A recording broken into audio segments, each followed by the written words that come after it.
자, 우리 옆에 분들과 인사하겠습니다. 오늘 정말 잘 오셨습니다. 자, 은혜 받기 원합니다. 예, 감사합니다. 여러분, 지난 3일간도 참 고생 많으셨죠? 다른 것이 아니라 그냥 우리가 살아 숨쉬는 것이 때로는 참 힘들고 어려운 일처럼 느껴질 수 있는데요. 지난 3일을 잘 버티고 이 자리에 나오신 여러분들에게 하나님께서 허락하시는 평안과 기쁨이 함께 하시기를 주님의 이름으로 축복합니다. 자, 오늘 우리가 읽은 이 본문은 다윗의 인생에서 가장 힘들고 괴로운 시절에 쓰여진 시로 알려져 있는데요. 아마도 사울왕이 다윗을 죽이기 위해서 혈안이 되었던 시절 내지는 그의 아들 압살롬이 반란을 일으켰을 때 쓰여졌을 거라고 추측하곤 합니다. 자, 그러니까 얼핏 듣기에도 지금 다윗의 상황은 정말 심각한데요. 자, 그는 지금 가장 가까운 사람으로부터 배신을 당한 상황이고요. 자, 그것도 자신의 목숨을 위협받는 절체절명의 상황인 것을 우리가 추측해 볼 수 있습니다. 자, 그런데 바로 이런 상황 속에서 다윗은 정말 인상 깊은 믿음의 자세를 보이고 있는데요. 자, 우리 다 같이 1절, 2절 말씀 천천히 한번 읽어보겠습니다. 1절, 2절 시작. 나의 영혼이 잠잠히 하나님만 바라며 나의 구원이 그에게서 나오는도다. 오직 그만이 나의 반석이시요 나의 구원이시요 나의 요새이시니 내가 크게 흔들리지 아니하리로다. 자, 말씀을 보니까 크나큰 고통 가운데 있었던 이 다윗은 하나님을 향한 절대 신뢰를 보이고 있는데요. 자, 이른바 하나님께서 자신을 환난에서 건지사 좋은 곳으로 인도해 주실 것을 굳게 믿고 있습니다. 자, 그렇다 보니 무수히 많은 성도님들이 바로 이 말씀을 읽다가 크게 은혜 받아서 여러 가지 고통과 괴로움 중에서도 이 말씀을 굳게 붙들고 큰 위로를 받는데요. 자, 어떤 분은 나의 영혼이 잠잠히 하나님만 바라며 사업 대박이 그에게서 나오는도다 이렇게 기도하고요. 자, 어떤 분은 나의 영혼이 잠잠히 하나님만 바라며 병고침의 역사가 그에게서 나오는도다 이렇게 기도하기도 합니다. 자, 하지만 엄연히 따졌을 때 오늘 우리가 읽은 이 본문은 문제 해결 그 자체보다 조금 더 존재론적인 고백이라고 봐야 하는데요. 자, 이른바 사람이 극심한 고통과 괴로움 가운데 결국 자신의 마음을 솔직히 털어놓을 수 있는 곳이 누구밖에 없고요. 하나님밖에 없고, 또한 우리의 마음을 온전히 알아주시면서 공감해 주실 분도 누구밖에 없다라는 이야기죠. 하나님밖에 없다라는 이야기입니다. 자, 그러니까 우리의 마음에 충분한 위로를 주실 수 있는 분은 오로지 하나님밖에 없다라는 이야기를 하는 것입니다. 제가 이제 가끔씩 이렇게 목회를 하다 보니까 우리 성도님들이 중병을 앓고 있는 것을 자주 목도하게 되는데요. 자, 그런데 극심한 통증을 앓고 있거나 치료의 과정이 고된 분일수록 가족들과 크게 불화한 경우가 굉장히 많이 있습니다. 여러분, 사람이 어렵고 힘든 병에 걸리면 더 사이가 좋아야 될까요? 아니면 사이가 안 좋아야 될까요? 좋아야 되죠. 가뜩이나 몸이 아파서 서러운데 지금 생사가 오락가락하고 있으니 가족들로부터 위로를 받아도 시원치 않은데 도리어 이런 아주 안 좋은 상황이 되면 가족들 사이에 불화가 발생하는 경우가 많습니다. 자, 왜냐하면 주변 사람들이 지금 내가 경험하고 있는 통증과 어려움을 몰라도 너무나 몰라준다고 느끼기 때문입니다. 자, 그래서 이제 제가 한 번은 깜짝 놀란 적이 있는데요. 그 일전에 서울에서 사역을 했을 때 그 이제 백혈병 아이들만 모아져 있는 어떤 어린이 병동들이 있었는데요. 거기 가보니까 이제 어떤 한 아이가 자신의 엄마 아빠를 엄청 미워하는 거예요. 사실 여러분, 자녀가 고생을 하고 자녀가 중병을 걸리면 제일 고생하는 사람 중에 하나가 누구죠? 부모 아닙니까? 그런데 이 어린아이가 부모가 자신을 위해서 고생하는 것은 조금도 헤아리지 않아요. 왜냐하면 지금 자신이 겪고 있는 이 고통이 너무나 크기 때문에 이 병실에 묶어두고 가둬두는 부모를 때로는 이해할 수 없고 미워서 그 부모를 향해서 아주 어린 나이에 상처 주는 것을 개발해가지고 팍 쏟아내는 것을 볼 때, 야, 이 사람의 인생이 참 만만치 않다라는 것을 제가 경험하게 되었어요. 자, 뿐만 아닙니다. 여러분, 나이가 지긋한 어르신들의 모임을 가보면 주된 화제가 자녀를 향한 원망과 불평인 경우가 많이 있습니다. 그래서 이제 아들 가진 집은 주로 누구를 욕할까요? 예, 며느리를 욕하고요. 딸 가진 집은 하나같이 이 사위를 욕하는 경우가 많이 있습니다. 자, 그러면서 이제 어떤 이야기들을 주로 많이 하시다면, 자신은 지금껏 자녀들을 위해서 헌신해 왔는데 자녀들이 자신의 공로를 몰라줘도 너무나 몰라준다라는 것 때문에 속상해 하시는 것을 보게 됩니다. 자, 더군다나 이제 나이가 들면서 건강이 좋아지지 않는다거나 다니던 직장을 이제 그만둔다거나 이 어울리는 사람들이 극도로 줄어들게 되면 자녀들을 향한 원망의 마음이 고조가 되는 경우가 많은데요. 자, 이른바 눈만 감으면 그들을 향한 원망과 불평이 떠올라 이유를 알 수 없는 분노가 치밀 수도 있다라는 이야기입니다.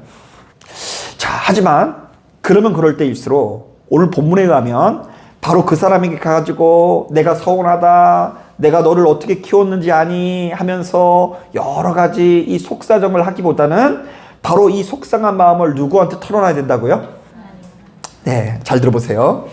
나의 영혼이 잠잠히 하나님만 바라며 나의 구원이 순전히 그에게서 나오는도다. 오직 그만이 나의 반석이시오, 나의 구원이시오, 나의 요새이시니 내가 크게 흔들리지 아니하리로다. 이른바 사람이 극심한 고통과 괴로움 가운데 결국 자신의 마음을 솔직히 털어놓을 수 있는 것이 우리 하나님밖에 없다라는 것이고요. 또한 우리의 마음을 온전히 알아줄 분도 역시 우리 하나님밖에 없다라는 이야기입니다. 자, 흥미롭게도 독일어 성경을 보면 바로 이 본문의 의미를 더 잘 알 수 있는데요. 자, 독일어 성경에는 바로 이 말씀이 이렇게 번역되어 있더라고요. 자, 한번 따라해 보겠습니다. 내 영혼은 하나님을 향하여 고요합니다. 자, 그러니까 지금 내 상황이 너무나 고통스러운 거예요. 뭐 되는 것이 하나도 없고 몸도 아파오고 소망이라는 것은 전혀 보이지 않는 인생입니다. 자, 그런 와중에 우리의 내면이 어찌나 흔들리는지 때로는 이렇게 살아서 뭐하나 하는 생각도 들고요. 그저 하루하루 왜 사냐고 물으면 죽지 못해서 사랑한다라는 것 외에는 달리 설명할 방법이 없어요. 자, 그야말로 뭐라고 설명하기 어려운 고통과 어둠이 내 안에서 강하게 몰려올 수 있고요. 또 어떤 때는 참을 수 없는 분노와 절망과 외로움이 찾아올 수도 있습니다.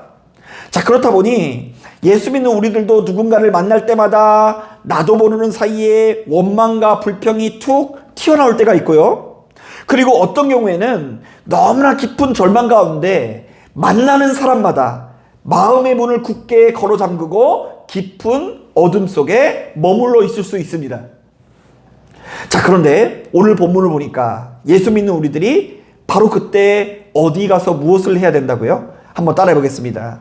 내 영혼은 하나님을 향하여 고요합니다. 자, 지금 한마디를 꺼내기 싫을 정도로 이 깊은 어둠, 지금 말하기도 싫고 먹기도 싫고 세상으로 나아가기 싫고 출근하기도 싫고 그냥 집에만 박혀 있고 싶은 이 어두운 그 순간을 어디로 향하였어요? 하나님을 향해서 고요한 시간을 갖는 것이 신앙인의 자세라는 이야기를 하는 거예요. 내 영혼은 오로지 하나님을 향해서 고요합니다. 내가 이렇게 아무리 어두운 표정을 하고 있어도 나의 마음을 알아줄 사람은 없다. 지금 내가 힘겹고 괴로운 상황 가운데 지금 나에게 이 고통에서 벗어나게 할 수 있는 이 구원자는 오로지 하나님밖에 없다. 그러므로 내 영혼은 오로지 하나님을 향하여 고요합니다. 자, 그런데 시편 기자가 여러 가지 어려운 상황 속에서도 하나님의 이름을 굳게 붙들었더니 그의 내면 가운데 그럼에도 불구하고 미묘한 변화가 나타나는데요. 자, 우리가 1, 2절과 5, 6절 보면 거의 비슷한 말씀인 것 같죠. 자, 그런데 이 두 구절을 각각 꼼꼼히 묵상해 보면 이 시편 기자에게 어떤 변화가 일어나는지를 알 수 있는데요. 자, 먼저 우리 다 같이 1절, 2절을 천천히 한번 읽어보겠습니다. 다시 한번 음미하면서 한번 읽어보겠습니다. 시작. 나의 영혼이 잠잠히 하나님만 바라며 나의 구원이 그에게서 나오는도다. 오직 그만이 나의 반석이시오 나의 구원이시오 나의 요새이시니 내가 크게 흔들리지 아니하리로다. 자, 시편 기자가 기도를 시작할 때만 하더라도 스스로의 무엇을 위해서 기도했죠? 구원을 위해서 기도하는 걸 볼 수 있어요. 자, 나의 구원이 누구에게서 나온다고요? 하나님에게서 나온다. 그리고 하나님께서 자신의 반석이자 구원이자 요새 되신다라고 고백하면서 바로 그때에 자신이 크게 흔들리지 않을 거라고 고백을 합니다. 자, 한번 따라해 보겠습니다. 하나님께 기도할 때에 크게 흔들리지는 않을 것이다. 자, 그런데 바로 이런 시편 기자가 하나님께 집중해서 기도했더니 어떤 변화가 나타납니까? 자, 우리 5절, 6절 말씀 같이 한번 읽어보겠습니다. 시작. 나의 영혼아 잠잠히 하나님만 바라라. 무릇 나의 소망이 그로부터 나오는도다.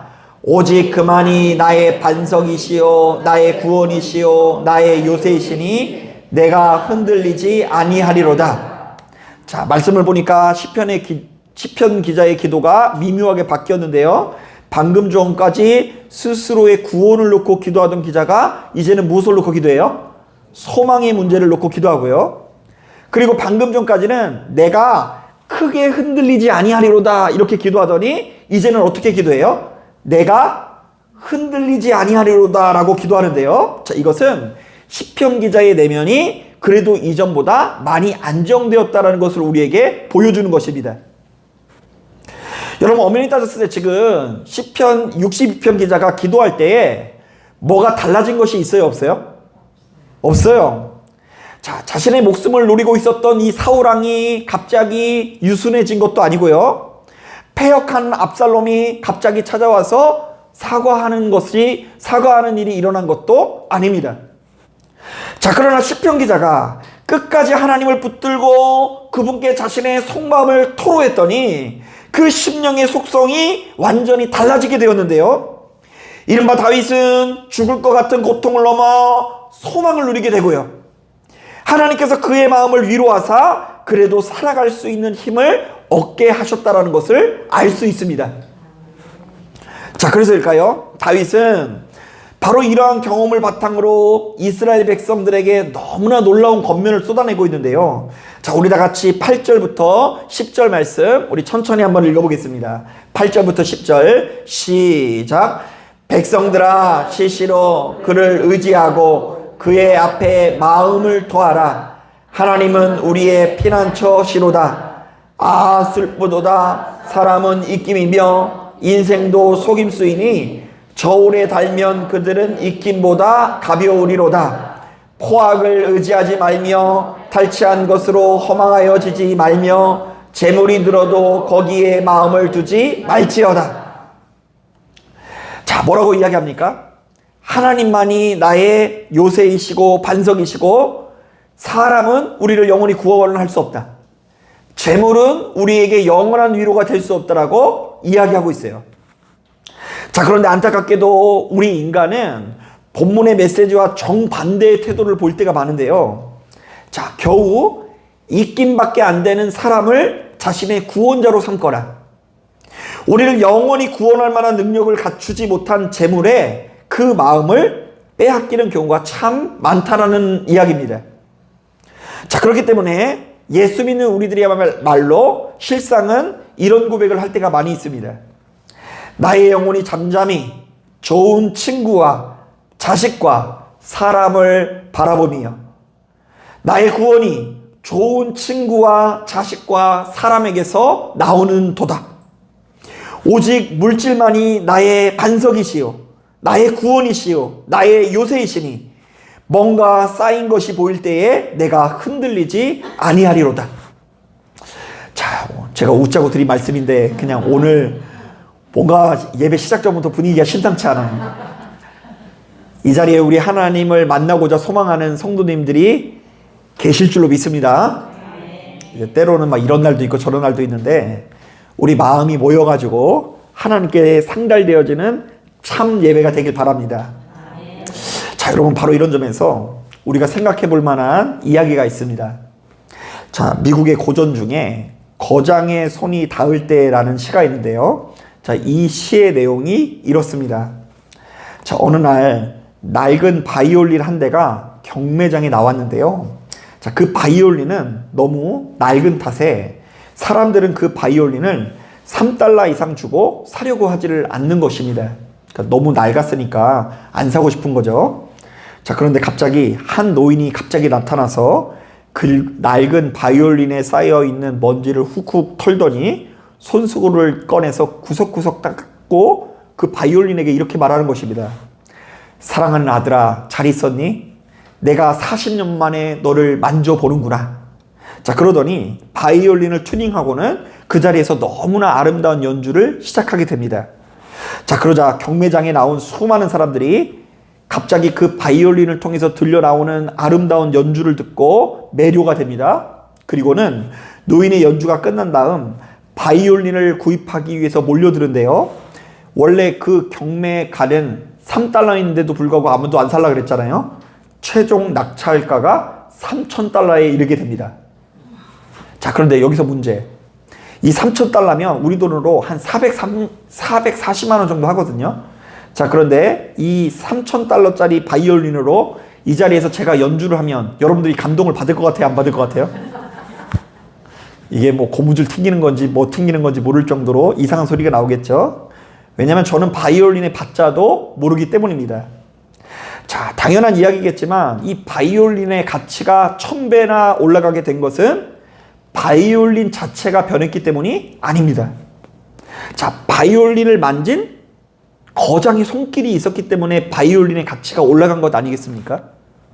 자, 그런데 만약 우리가 바로 이것을 깨닫지 못하고 거장의 손길에 집중하는 것이 아니라 바이올린에만 집중하는 것은 너무나 어리석은 태도가 아닐 수가 없습니다.